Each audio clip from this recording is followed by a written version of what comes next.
এদিকে বৈষম্য বিরোধী ছাত্র আন্দোলনের ডাকে রাজধানীতে মার্চ ফর জাস্টিস কর্মসূচি পালন করেছে শিক্ষার্থীরা। জাতিসংঘের অধীনে তদন্ত করে বিচারসহ ৯ দফা দাবিতে আদালত, ক্যাম্পাস ও রাজপথে এই কর্মসূচি পালন করেন আন্দোলনকারী ও আইনজীবীরা।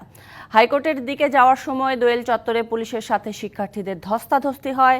হাইকোর্টের মাজার গেটেও আইনজীবী ও শিক্ষার্থীদের সাথে পুলিশের ধাক্কাধাক্কি হয়।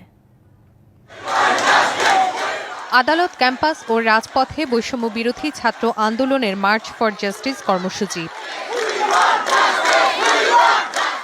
বুধবার দুপুর 12:30টার দিকে দোয়েল চত্বরে জড়ো হয়ে বিক্ষোভ করে বিভিন্ন বিশ্ববিদ্যালয়ের শিক্ষার্থীরা।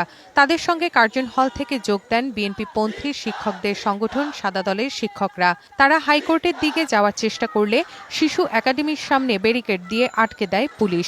এ সময় পুলিশের সঙ্গে বাক বিতণ্ডা ও ধস্তাধস্তি হয়। সেখান থেকে আটক করা হয় কয়েকজনকে। পরে মিছিলটি কেন্দ্রীয় শহীদ মিনারে গিয়ে শেষ হয়।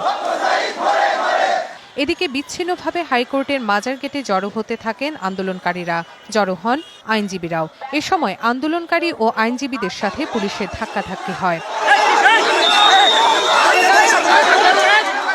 মৎস্য ভবনের মোড় থেকে মিছিল নিয়ে আরেক দল শিক্ষার্থী পররাষ্ট্র মন্ত্রণালয়ের সামনে দিয়ে কদম ফোয়ারার সামনে পৌঁছালে তারাও পুলিশের বাধার মুখে পড়ে। শিক্ষার্থীরা সেখান থেকে ফিরে যাওয়ার সময় দুজনকে আটক করা হয়, পরে তাদের ছেড়ে দেওয়া হয়।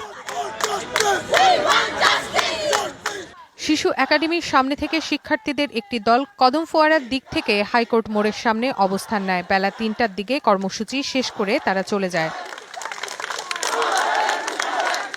দুপুর 1টার দিকে ঢাকা বারের সামনে কর্মসূচি পালন করেন আইনজীবী ও নির্যাতিত পরিবারের সদস্যরা। প্রথমে তারা একটি মিছিল বের করে সিএমএম আদালত প্রাঙ্গণে যায়, সেখানে সংক্ষিপ্ত সমাবেশ করে। পরে বিক্ষোভ মিছিলটি সেখান থেকে আবার ঢাকা বার হয়ে মহানগর দায়রা জজ আদালত প্রাঙ্গণে যায়। মার্চ ফর জাস্টিস কর্মসূচি ঘিরে জোরদার করা হয় নিরাপত্তা ব্যবস্থা। Rifat Tasnuva, BBC news, Dhaka.